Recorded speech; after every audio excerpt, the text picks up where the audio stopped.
नमस्कार मंडळी, मंगळवार मार्केटिंगच्या आजच्या एपिसोडमध्ये तुम्हा सगळ्यांचं स्वागत. आज आपल्याबरोबर क्लाउड किचन आणि त्यात सुद्धा स्पेशालिटी त्याची बर्गर्सची आहे. तर त्याचा फाउंडर समर वैद्य आपल्याबरोबर गप्पा मारायला आले. समर, वेलकम टू मंगळवार मार्केटिंग. नमस्कार. क्लाउड बर्ग काय आहे हे मला वाटतं तूच सांग, कारण की कॉन्सेप्ट पण नवीन आहे आणि फक्त बर्गर्स तू बनवणार आहेस. तर त्याविषयी थोडंसं सांग की क्लाउड बर्ग काय आहे. सो क्लाउडबर्ग बेसिकली एक क्लाउड किचन आहे. आता क्लाउड किचन काय असतं इज दॅट की आपण मोस्टली जे मेन रोडवरती शॉप्स बघतो, राईट, तर त्याला एक फ्रंट एंड असतं. Those shops are more expensive. ते एक्सपेन्सिव्ह असतात, त्याचं रेंट आणि त्याचं फंक्शनिंग कॉस्ट ही हाय असते.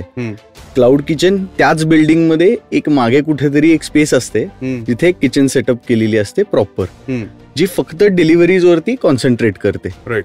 So rather than customer coming to you, तुम्हीच कस्टमरकडे जाता थ्रू तुमचे डिजिटल मार्केटिंग, तुमचे पोस्ट आणि डिलिव्हरी फॉर्मॅटमध्ये चालते. याला घोस्ट किचन ही म्हणतात, कारण की तिचा कुठला फिजिकल एक्झिस्टन्स नसतो. आता या दोन्ही कन्सेप्टमध्ये स्वतःचे प्रोज आणि कॉन्स असतात. तसं क्लाउड किचनलाही त्याचे प्रोज आणि कॉन्स आहेत. But as of now cloud kitchens हे खूप जास्ती चांगले चालतात. आणि माझा जो कन्सेप्ट आहे क्लाउड बर्गचा, तो स्पेसिफिकली फक्त गॉर्मे बर्गर्स देण्याच्या ह्याच्यात आहे. सेमी गॉर्मे बर्गर्स मी बनवतो आणि ते मी क्लाउड किचन थ्रू देतो माझ्या. राईट. सो आता जेव्हा तू क्लाउड किचन म्हणतोस त्यावेळेस इसेन्शियली शॉप नाहीये, म्हणजे लोक डायरेक्टली जाऊन बर्गर विकत नाही घेऊ शकत जसं आपण मॅकडॉनल्ड्स किंवा इकडे जातो. तर या केसमध्ये मग आता तुझ्या क्लाउड बर्ग मधनं जर का मला बर्गर ऑर्डर करायचं असेल तर आत्ता काय मेकॅनिझम तू वापरतोस आणि फ्युचरमध्ये त्याचा काय प्लॅन आहे तुझा? सो आत्ता ॲज ऑफ नाव मी माझे डायरेक्ट ऑर्डर्स घेतो नंबरवरनं, आणि ते तुम्हाला डंजो थ्रू मी डिलिव्हरी करून टाकतो त्याची. राईट. म्हणजे तुमच्या डोर स्टेपवरती तशीच येते. राईट. जशी कुठलाही माणूस येऊन देईल, फक्त ती मी स्वतः घेतो आणि हे करतो. मी फ्युचरमध्ये ॲग्रिगेटर्स थ्रू म्हणजे स्विगी आणि झोमॅटो थ्रू करणार आहे. बट त्याच्या सायमल्टेनियसली सुद्धा मी एक चॅनल क्रिएट करतोय ज्याच्यात मी माझी वेबसाईट असेल आणि मी माझ्या डायरेक्टली ऑर्डर्स घेईन. बिकॉज ॲग्रिगेटर्स थ्रू तुम्ही एका पॉइंट पर्यंत जाऊ शकता, पण त्याच्यानंतर ते तुम्ही त्यांच्याकरता काम केल्यासारखं होतं. रादर दॅन तुम्ही तुमचा चॅनल बिल्ड केला, जो थोडासा अवघड आहे पण होतो. म्हणजे तुम्ही जर त्याच्यावर थोडं कॉन्सन्ट्रेट करून थोडंसं त्याची एक मेकॅनिझम समजून घेतलं तर तुम्ही तुमचा स्वतःचा पण डिलिव्हरी चॅनल क्रिएट करू शकता. करेक्ट. सो आता मला लोकांना हे सांगायला आवडेल की आपण आज जेव्हा बोलतोय त्यावेळेस ऑलमोस्ट 1 वीक झालेलं आहे तुझ्या ऑपरेशन्सला. सो कम्पॅरेटिव्हली खूपच नवीन स्टार्टअप आहे. बरोबर. तर मी रिक्वेस्ट करीन लोकांना की नक्की क्लाउड बर्ग ट्राय करा. मी नंबर तर देईनच जिथे तुम्ही ऑर्डर प्लेस करू शकता. शक्य झाल्यास आपण मेन्यूचं पण काहीतरी लिंक देऊ की जिथनं लोकांना बघता येईल की काय काय आहे. तर अशा नवीन एंटरप्रेन्युअर्सला तुम्ही सपोर्ट केलाच पाहिजे. आणि एकदा त्याच्या ऑर्डर्स एकदा पडायला लागल्या की त्यालाही तोही बिझी होईल. तर समर, जेव्हा तू ऑर्डर्स घेतोयस, डिलिव्हर करतोयस, या सगळ्याच्या आधी भरपूर काम झालेलं असतं. म्हणजे जरी 1 वीक ऑफ ऑपरेशन्स आपण म्हणतोय आता, तर तो प्रवास कसा होता? आणि माझ्या मते तरी तू सगळं एकटाच करत असणार आहेस आता, म्हणजे as good as a solopreneur चालू असणार आहे तुझं. तर ओव्हरऑल कंपनी सेटअप करण्यापासून तो थोडासा जर्नी आपण एक्सप्लेन जर का केला लिस्नर्सना, तर त्यांनाही खूप त्याच्यातनं शिकायला मिळेल किंवा इन्स्पिरेशन सुद्धा मिळेल. सो क्लाउडबर्गची जी सुरुवात आहे, आता त्याला ॲक्च्युअल फंक्शनिंग चालू होऊन त्याचे 1 आठवडा झाला आहे. पण त्याचं जे काम होतं, त्याच्या मागचं जे बॅकएंड होतं, ते 1 वर्ष 1.5 वर्षापासून माझं चालू होतं. पहिल्यांदा मी चालू केलं होतं माझ्या घरनं बनवून लोकांना दाखवून की बाबा हे कसं वाटतंय तुम्हाला, म्हणजे जर मी मार्केटमध्ये नेलं तर तुम्ही हे बाय कराल का, इथून सुरुवात होती. कारण की आपण जेव्हा मी आता काही शेफ नाही, मी होम कुक आहे. मला फूड बनवणं किंवा स्वयंपाक करणं खूप आवडतं मनापासून, पण प्रोफेशनली करण्यात फार फरक असतो. त्यामुळे मग मी ते घरून प्रोजेक्ट तो हळू चालू केला की मित्रांना देणं, आईवडिलांना देणं, आणि मग तुम्हाला कसं वाटतंय ह्याच्यावरनं हा प्रोसेस मी चालू केला. जेव्हा मला कॉन्फिडन्स झाला की मी हा प्रोडक्ट बनवू शकतो, तेव्हा मग मी थोडासा बाबांना अप्रोच झालो की बाबा मला असं काहीतरी करायचंय आणि काढायचंय. मग तेव्हा बाबा मला म्हणले की ठीक आहे, तू कर, तुझं हे करायचंय ते, पण त्याच्या मागे जो बिझनेस लागतो तो तुला येतो का तेवढा, म्हणजे त्याच्या मागे काय इक्विपमेंट लागतं, त्याची इन्व्हेंटरी मॅनेजमेंट कशी असते, या गोष्टी तुला येतात का? तर ते मला तेव्हा येत नव्हते. म्हणले की ते शिकून आधी तू घे, मग आपण त्याच्यात थोडंफार इन्व्हेस्ट करायला बघू शकतो. मग मी एक मित्राबरोबर वर्षभर काम केलं. तो जस्ट त्याचे काम चालू करत होता, तो ऍक्च्युली 2 बिझनेसेस सांभाळतो, तर हा त्याला सांभाळायला कोणतरी मदत हवी होती. तर मी स्टेप इन झालो आणि मी म्हटलं की तो मी इनिशियली चालवतो थोडे दिवस. सो तसं वर्षभर आम्ही तो बिझनेस चालवला आणि तो थ्राईव्ह पण झाला. तिथे मला कॉन्फिडन्स आला. तिथे मी इन्व्हेंटरी मॅनेजमेंट शिकलो, प्रोडक्ट कसं जास्ती चांगलं प्रेझेंट करता येईल. तिथे पण मी न्यूअन्सेस, कारण की तो स्वतः शेफ होता, तर त्याच्याकडनं मग मी बारीक सारीक अजून कुकिंगचे डिटेल्स शिकलो. अजून बरंच कळलं की किती त्याच्यात करता येऊ शकतं. आणि तसं करून मग मी एक वेगळा स्वतःचा ब्रँड पण चालू केला, जो क्लाउडवर्क येतो. आता 1 आठवडा त्याला झाला आणि त्याच्या मागचं आता प्रोसेस चालू आहे. सगळं कंपनी फॉर्मेशन झालं. मग त्याच्यानंतर मला बरोबरीला मदतीला एक माणूस पण हवा होता, कारण की एकदम समजा ऑर्डर्स आले तर एक माणूस देऊ नाही शकत. आणि ह्या ह्याच्यात जशी पहिला बर्गर असतो तसाच शेवटचा पण असला पाहिजे. तर ती कन्सिस्टन्सी ठेवण्याकरता म्हणून एक माझ्याबरोबर एक मुलगा पण आहे. आणि प्लस आम्ही सिस्टीम मध्ये एक ट्राय करतोय बसवायची, की त्याच्यामध्ये समजा 20 बर्गर जरी आले किंवा 50 बर्गर जरी आले तरी त्याची क्वालिटी सेम असली पाहिजे. बरोबर. सो त्या सिस्टीम वरती आम्ही आता वर्क अराउंड करतोय की ती कशी बसवायची. राईट. आता लोगो क्रिएशन हा एक थोडासा बरोबर डोकेदुखीचा कार्यक्रम असतो खूप. तर त्याच्यात तुझा अप्रोच ओव्हरऑल कसा होता, किती वेळ लागला, किंवा तू काही स्केचवर्क केलंस का, तर ते थोडेसे डिटेल्स. सो लोगो क्रिएशनच्या बाबतीत सांगायचं तर खूप त्रास झाला. खूप डिफिकल्ट होतं, कारण की ते तुमची एक आयडेंटिटी बनतं. राईट. म्हणजे लोगोमुळेच तुम्ही आज कुठलेही मोठे ब्रँड असाल तर तुम्ही लोगोमुळे ओळखता. बरोबर. इव्हन त्याचा छोटासा पार्ट किंवा कलर जरी दाखवला तरी काही काही लोकांना कळतं अरे ह्या ब्रँडचा आहे. करेक्ट. तर त्यामुळे मी लोगोचं बरंच काम करत होतो. मी स्वतः पण थोडं स्केच केलं. मग त्याच्यानंतर माझे थोडेसे ओळखीचे होते, त्यांच्याकडनं मी एक आयडियाज घेतले आणि ते आयडिएशन सगळं एकत्र करून एक लोगो बनवला. त्याच्या मागचे कलर वगैरे मी थोडेसे माझे सॉसेस ज्या कलरचे मी स्वतः बनवतो तो पिक केला, कारण की तो एक युनिक हे येतो, त्यामुळे तो मी कलर पिक केला मागचा.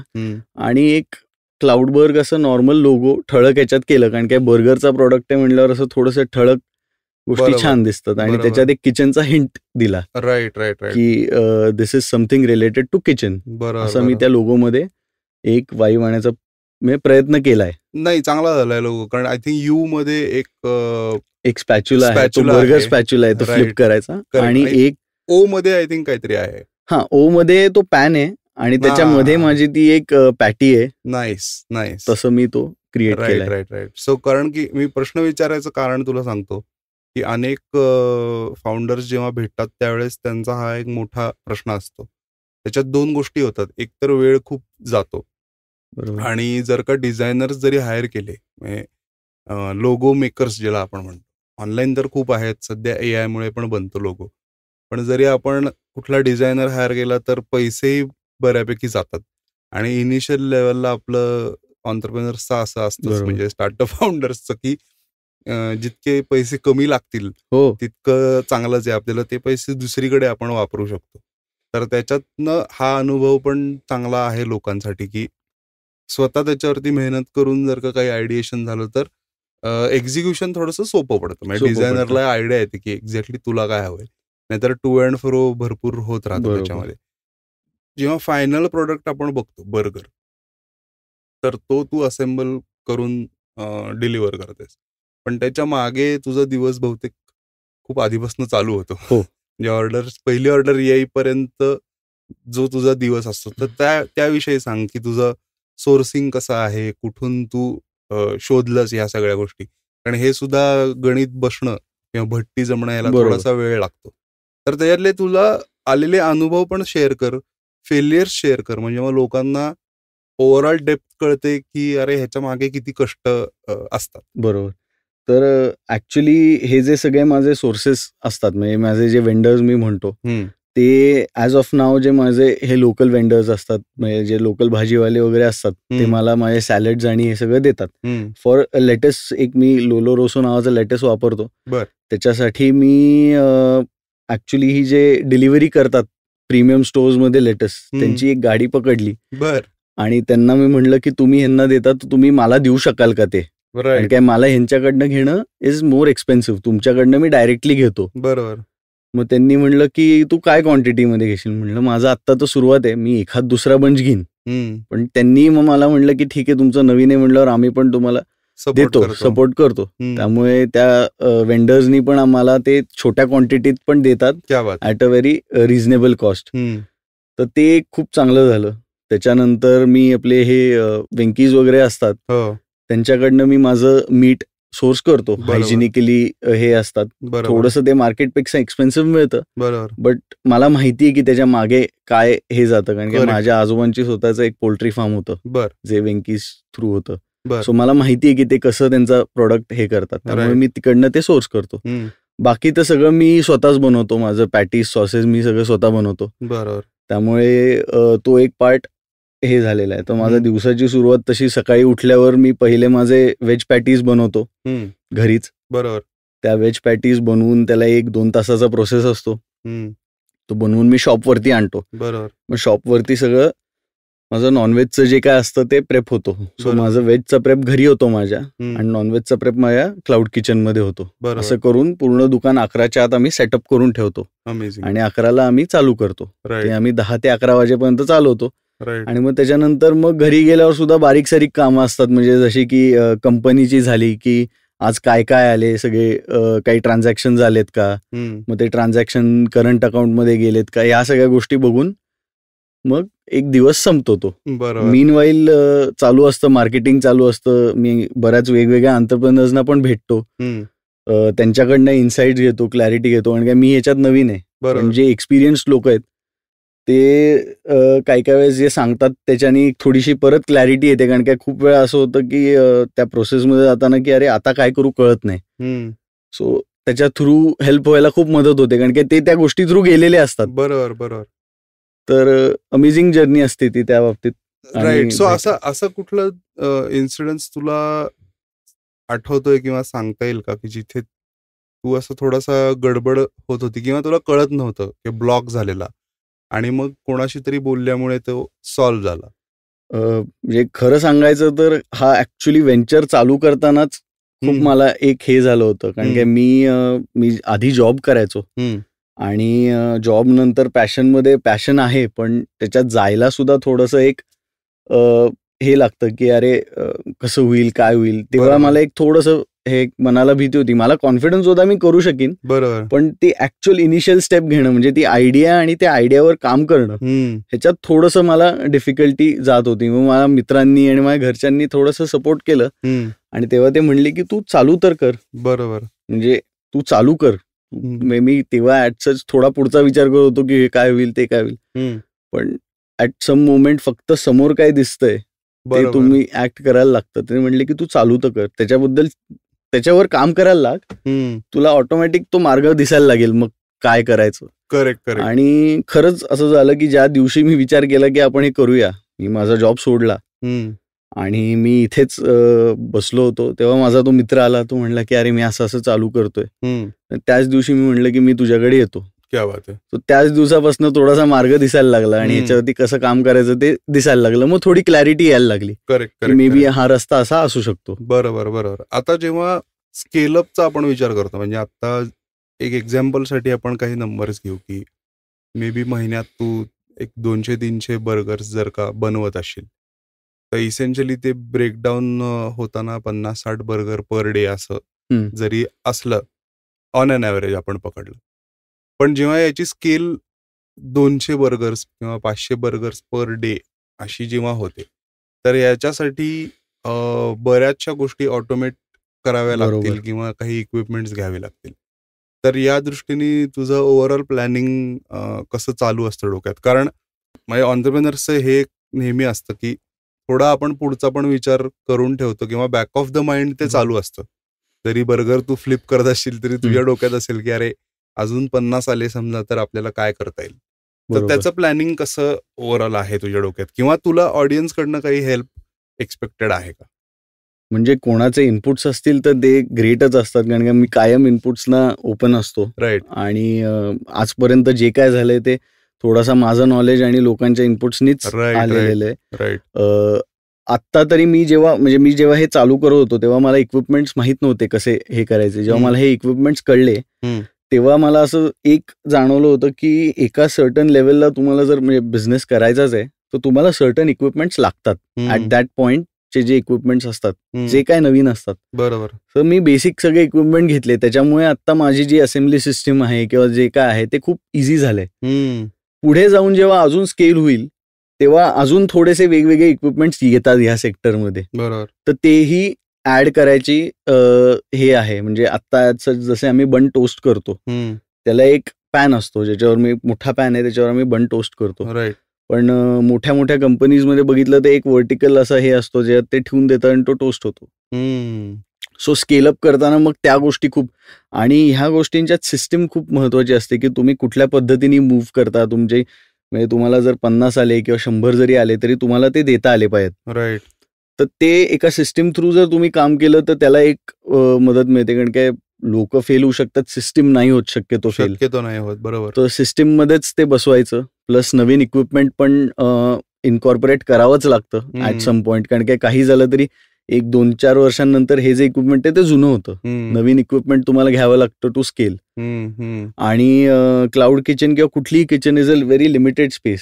बरोबर. तर त्या लिमिटेड स्पेसमध्येच फ्री अप करून तुम्ही काय इक्विपमेंट लावून तुम्ही जास्तीत जास्त देऊ शकता ह्याच्यावरती आहे, कारण की स्केल वाढेल किती पण तुम्ही किचन सारखी नाही वाढवत जाऊ शकत. Correct make sense.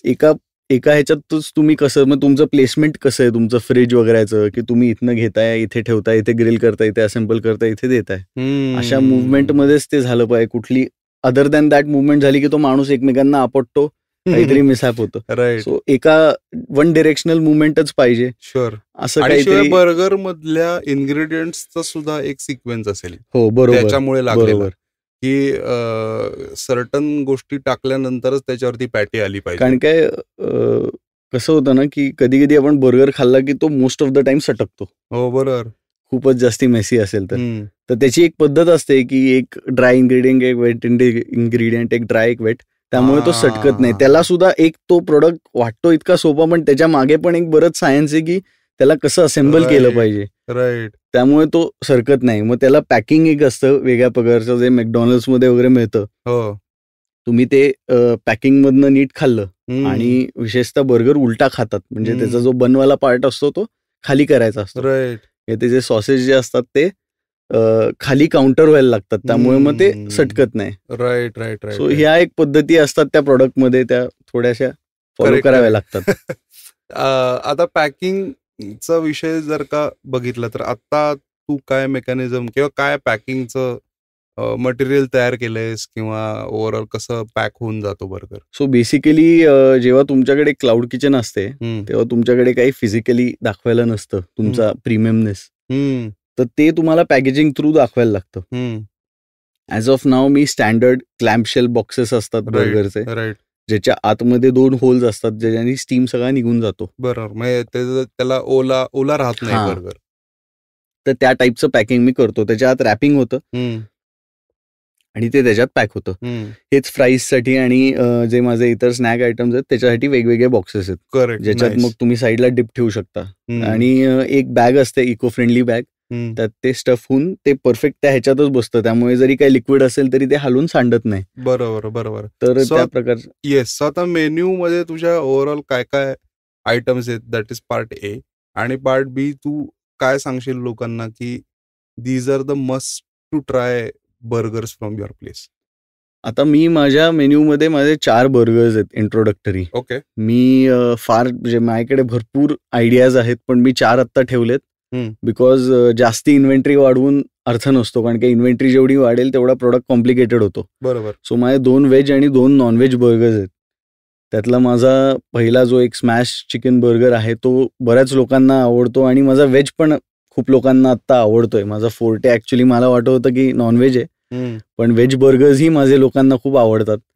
तर त्यातला एक बेसिक 60 रुपीजचा एक आलू क्रिस्पर म्हणून बर्गर आहे. तो खूप चांगलो.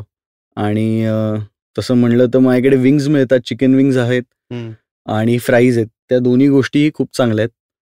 तर तुम्ही त्यातले विंग्स एक मस्ट ट्राय आहे जर तुम्ही नॉनव्हेज खात असाल तर. आणि जर तुम्ही व्हेज खात असाल तर माझ्याकडे पोटॅटो वेजेस मिळतात, ते एक मस्ट ट्राय आहेत. राईट. हा भाग झाला रिटेलचा किंवा त्याला B2C म्हणतो.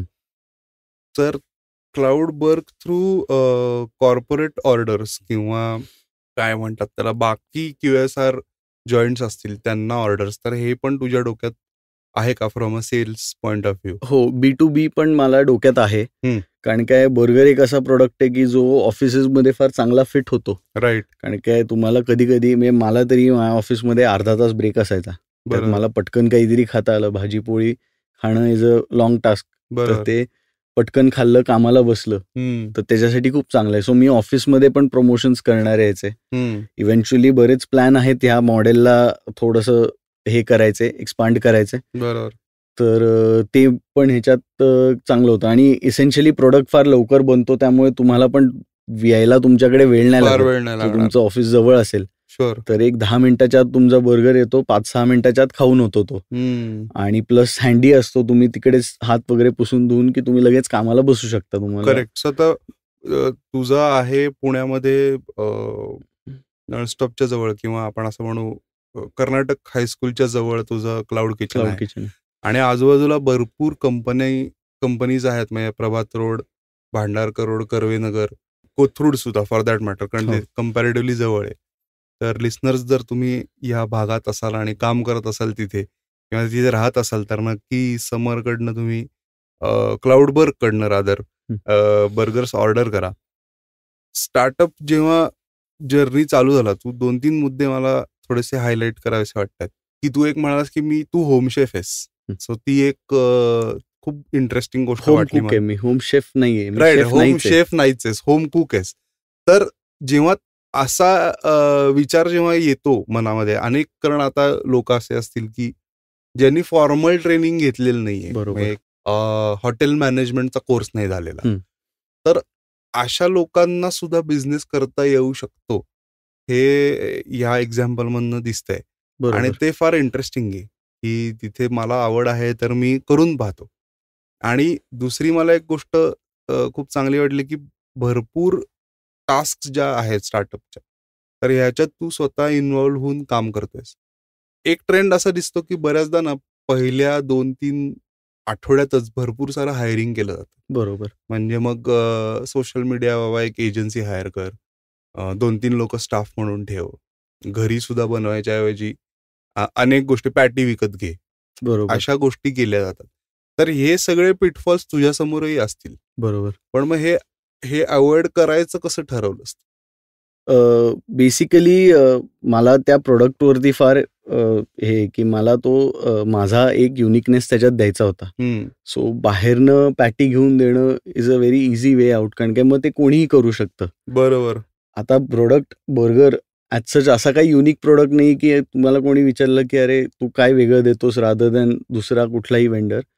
तर त्याच्यात आता मी सांगू शकतो की ह्याच्यातलं सगळं इंटरनल जे आहे ते मी स्वतः बनवतो. म्हणजे सॉस आणि पॅटी तर सॉस आणि पॅटी मी माझी बनवतो. म्हणजे आता भाज्या तर मी बाहेरनं घेतो आणि बन्स पण मी बाहेरनं घेतो. बरोबर.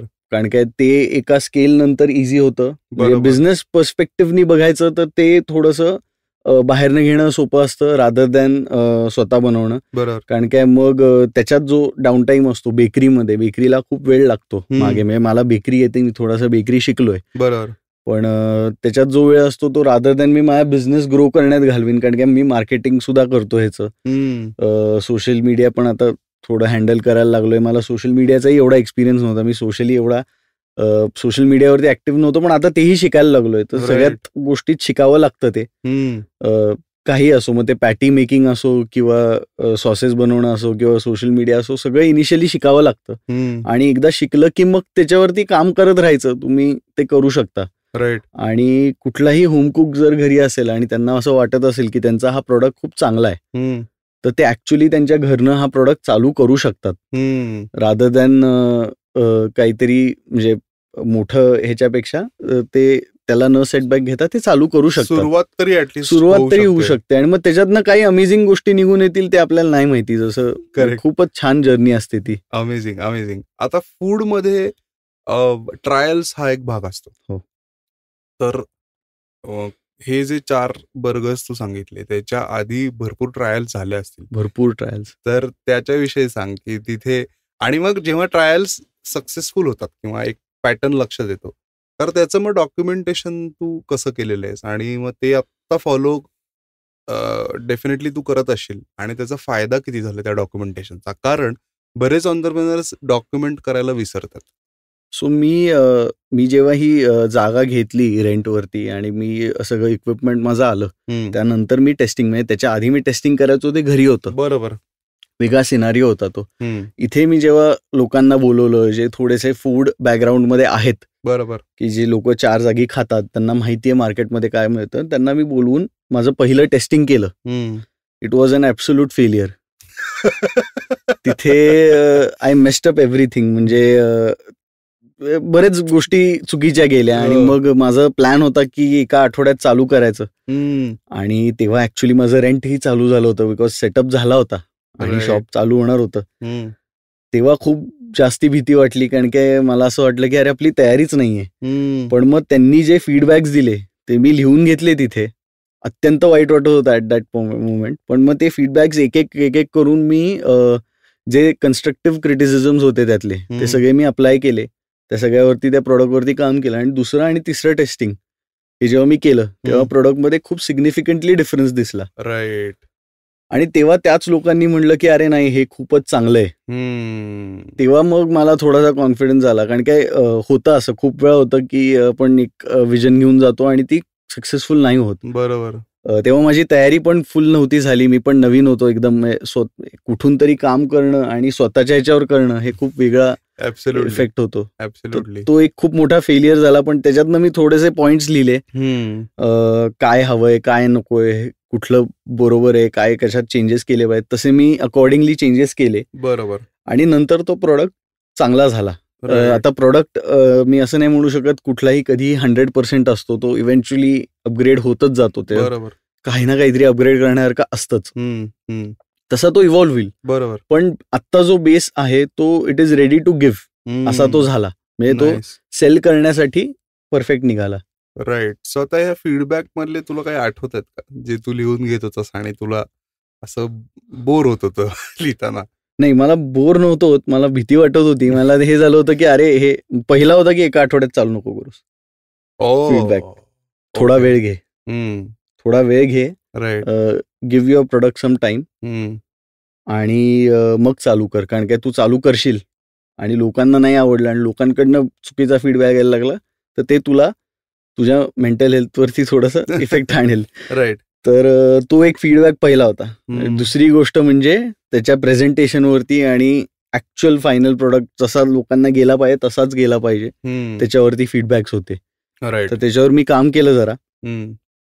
आणि त्याला खूप वेळ गेला. म्हणजे त्याला ऍक्च्युली 15-20 दिवस जास्ती गेले तो प्रत्येक गोष्ट बघण्यात, त्या पूर्ण ह्याच्यात असेंब्लीमध्ये ब्रेकडाऊन करून. Right right right right. आता बर्गरमध्ये जेव्हा नवीन बर्गर येतो किंवा जेव्हा आपण म्हणतो की मेन्यूमध्ये तुझ्या ॲडिशन होणार आहे, तर इसेन्शियली आता मी हा प्रश्न थोडासा कॉमन मॅनच्या ह्याने विचारतोय की इसेन्शियली बर्गरमध्ये काय चेंज होतं की ज्यांनी ते वेगळं प्रॉडक्ट बनेल? म्हणजे आता साधं विचार केला तर पॅटी तर सेम आहे, सॉसचे फार तर फार प्रकार बदलू शकतात, लेटेस किंवा ऑनियन्स आणि ह्या सगळ्या गोष्टी सेम असतात मोस्टली. तर याच्यात मग चेंज जेव्हा तू करायचं म्हणतोस त्यावेळेस एकतर टेस्ट वाईज पण चेंज झाला पाहिजे आणि त्याची नावं. बरोबर. तर हे तुझ्या डोक्यात कसा प्लॅन आहे ओव्हरऑल? थोडंसं त्याचा प्लॅन असा आहे की बेसिकली असणार त्याच्यात बेस इन्ग्रेडियंट्स तेच. असलं तर चिकनच असेल, असं तर व्हेजच असेल.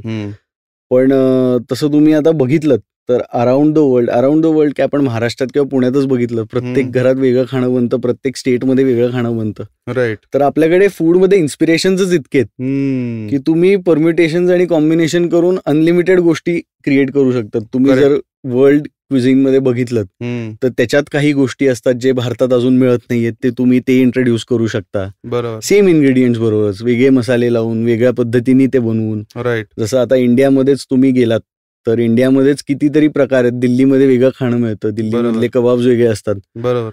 सो ते ट्राय करू शकता तुम्ही तुमच्या प्रोडक्ट्समध्ये आणायचं, ते थोडंसं आपल्या वेमध्ये देणं किंवा त्या प्रोडक्टमध्ये कसं बसता येईल असं बघून तुम्ही भरपूर कॉम्बिनेशन्स करू शकता अर्ली स्टेजमध्ये. ह्याच्या पुढे टेक्नॉलॉजी ग्रो होणार आहे. सो टेक्नॉलॉजी थ्रू सुद्धा तुम्ही R&Ds करू शकता. बिकॉज आज तुम्ही बघितलं तर AI वगैरे येतं, इव्हेंच्युअली AI फूडमध्ये पण जाईल. त्याच्या थ्रू सुद्धा तुम्ही नवीन नवीन गोष्टी क्रिएट करू शकता. आणि डेफिनेटली सगळ्यांनी ते ट्राय करावं, त्याच्या ह्याच्यात अप्लाय करण्याचं तुमच्या बिझनेसमध्ये, त्यांनी तुझं काम सोपं होणार आहे. Right right right right right. आता टाइम मॅनेजमेंट हा जो प्रकार आहे, क्लाउड किचनसाठी टाइम पण खूप इम्पॉर्टंट आहे. म्हणजे ऑर्डर आल्यापासून ते प्रोडक्ट डिलिव्हरीसाठी बाहेर जाणं, तर याच्यासाठी जी प्रिपरेशन लागते ते तू ऑब्व्हियसली सांगितलंस मगाशी, की तू घरनं बऱ्यापैकी गोष्टी करून आणतो, इथे काही गोष्टी असेंबल होतात. तर आत्ता तुला असं कुठे जाणवत आहे का की थोडंसं टाइम मॅनेजमेंट कमी पडतंय, किंवा अशा काही पॉकेट्स जाणवतात की जिथे ऑपरेशनल एफिशियन्सी, कारण आता 1 वीक झालंय ऑपरेशन्स चालू होऊन, सो असे तुला कुठले एरियाज आयडेंटिफाय झालेत का की अजून ऑपरेशनल एफिशियन्सी थोडी वाढायला पाहिजे? हो, भरपूर. कारण काय एसेन्शियली जेव्हा तुम्ही सगळं करत असता तेव्हा तुम्हाला प्रत्येक जागी एक लिमिटेड टाइम द्यावा लागतो. मी मेंटॉर्सना भेटतो, काय काय माझ्या ज्यांनी मला सपोर्ट केला ह्याच्यात, तर त्यांना एक वेळ द्यावा लागतो टू अंडरस्टँड द बिझनेस मोर. मग तुम्हाला ऍक्च्युअली येऊन बिझनेसमध्ये द्यावा लागतो वेळ, म्हणजे तुमच्या प्रोडक्टमध्ये तुमचा प्रोडक्ट जातोय की नाही नीट तुमच्या प्रोडक्टमध्ये. मग जे पेमेंट्स येत असतात किंवा जे ऑर्डर्स येत असतात, आता ह्या गोष्टीत ऑर्डर वाईज नाही देत आहेत. समजा कोण वॉक इन आलं तिथे टेक अवेला, तर त्यांना पहिलं द्यावं लागतं. जे ऑर्डर्स आलेत त्यांना मग द्यावं लागतं. पहिली ऑर्डर कुठली आहे, ह्या सगळ्या गोष्टी रश टाइम मध्ये थोडंसं बघावं लागतं. त्याच्यानंतर सगळं त्याचं कॅल्क्युलेशन होतात की कुठून काय आलं, कसं आलं. राईट. आणि मग नंतर क्लिनिंग असतं किचनचं. म्हणजे ह्या सगळ्या गोष्टी असतात, ते बसवायला लागतात. मी आत्ता ऍज ऑफ नाव नवीन असल्यामुळे मी सगळं मॅनेज करतोय ते ट्राय करायला त्याच्यात. पण हळूहळू मला वाटतं ते बसेल त्या ह्याच्यात, जशी आपली मॅनपॉवर वाढते. कारण की मग डेलिगेशन खूप महत्वाचं होतं. अजून त्या स्टेजला मी आलो नाहीये, पण थोड्याच दिवसांच्यात अशी वेळ येईल की मला काही ना काहीतरी कामं डेलिगेट करावी लागणार. आणि एका सर्टन म्हणजे किचन कितीही आवडत असलं तरी मला थोडं किचन मधनं बाहेर यावं लागणार to grow the business. Yes yes yes yes absolutely. आता कॉन्टेंट क्रिएशन हा एक थोडा अजून चॅलेंज वाटू शकतो. टिपिकली फूड स्टार्टअप्सला तर तो असतो. कारण पहिल्यांदा ऑब्व्हियसली हे विचार येतात की फोटो व्हिडिओ आपल्या प्रोडक्टचे हा एक भाग झाला कॉन्टेंटचा. पण रोज जर का तू 4 बर्गर आहेत, तर रोज 1 बर्गर जरी फोटो टाकलास तरी 5व्या दिवशी काय टाकायचा हा प्रश्न असतोच. तर मग कॉन्टेंट क्रिएशनसाठी तू काही स्पेसिफिक प्रोसेसेस सेट केल्या आहेत का? ओव्हरऑल तू कसं त्याच्याकडे अप्रोच करतोय, और तुला काय करायला आवडेल ज्यांनी मे बी काही माझ्याकडनं किंवा अजून ऑडियन्सकडनं तुला मदत होऊ शकते? हा डेफिनेटली एक प्रॉब्लेम होतो की कॉन्टेंट, कारण की त्याच्यातलं काही बॅकग्राऊंड नसल्यामुळे कसं करायचं. आणि हे आता माझा एक मित्र आहे जो फोटोग्राफी करतो, तो मला त्याच्यात मदत करतो की अरे हा फोटो आपण असा काढू. तो फोटो काढतो, आम्ही त्याप्रमाणे थोडंसं ते क्युरेट करतो. बरोबर. की हा फोटो होतो, मग काहीतरी व्हिडिओज येतात किंवा काहीतरी. त्याच्या पलीकडे एका पॉइंट नंतर क्रिएटिव्हिटी थोडी थांबते. करेक्ट. मग काय करायचं ह्याच्यावर थोडा विचार मी अजूनही तोच विचार करतोय, म्हणजे की काय करायचं, कसं करायचं. कारण की ते बॅकग्राऊंड नसल्यामुळे काही ना काहीतरी फिगर आउट करावं लागतं. शुअर.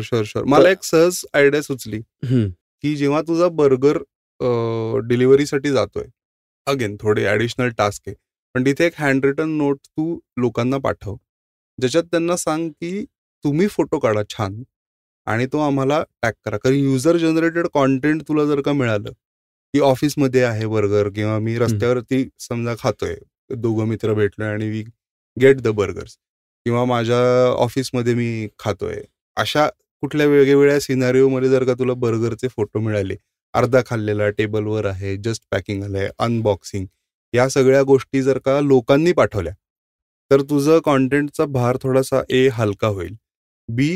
आता फॉर एक्झाम्पल मी ऑर्डर केला आणि मी टाकतोय, तर माझे जे मित्र सोशल मीडियावरती आहेत, तर ते पाहणार आहेत की अरे ह्याने कुठनं घेतलंय, तर अच्छा हे नवीन बर्गर क्लाउड किचन आहे, तर आपण इथनं मागवू. सो तुला नवीन बिझनेस यायला सुद्धा ते टॅगिंगचं होऊ शकतं. सो ही एक तू कॅम्पेन आय थिंक रन करू शकतोस. नाही, डेफिनेटली ही एक आयडिया खूप छान आहे आणि माउथ पब्लिसिटी सारखं ते शुअर शुअर होतं शुअर, आणि कारण की फ्री तो मार्केटिंग होतं त्याच्यात एक्झॅक्टली, आणि तुला कॉन्टेंट पण मिळतं आणि कॉन्टेंट पण जे मिळतं. तू डाउनलोड करून नंतर वापरू शकतोस किंवा असं. आणि युजली लोक ना फूडच्या बाबतीत they are slightly more lenient in terms of clicking pictures. बरोबर. म्हणजे इतर प्रोडक्ट्सला युजली पटकन फोटो काढून टाकणं होत नाही, पण food is something which people love to click and share it on social. So ते एक तू डेफिनेटली ट्राय आउट करू शकतो. Samar, definitely. I think you are doing a fantastic job. Thank you. खूप चांगलं अभ्यास करून तयारी करून आलायस, आणि व्हॉट आय लाईक इज की तुला शिकायची खूप इच्छा आहे. ॲट एव्हरी स्टेप तू म्हणतोयस की मला फीडबॅक द्या, डेफिनेटली. मला हे प्रश्न आहेत तर ते मी विचारतोय लोकांना, विच इज व्हेरी गुड. आणि I wish you all the best for Thank you. Cloudberg. Obviously तुझे सगळे डिटेल्स आपण शो नोट्समध्ये देऊ. जेव्हा वेबसाईट तयार होईल त्यावेळेस मला पिंग कर, हो हो, आपण ते अपडेट करू चालेल. एपिसोडच्या डिटेलमध्ये. आणि आय होप लिस्नर्स तुझ्याकडनं भरपूर सारे बर्गर्स ऑर्डर करतील. आणि आपण आता डिस्कस केलं जसं, त्याला प्लीज फोटो काढून पाठवा, टॅग करा क्लाउडबर्गला. तर आपण let us try to amplify this message की असा एक नवीन छान प्रोजेक्ट पुण्यामध्ये चालू झालेला आहे, आणि लेट अस सपोर्ट ऑन्टरप्रेनर्स. तर समर, ऑल द बेस्ट. थँक्यू. मंडळी, भेटूया आपण पुढच्या मंगळवारी. तोपर्यंत राम राम.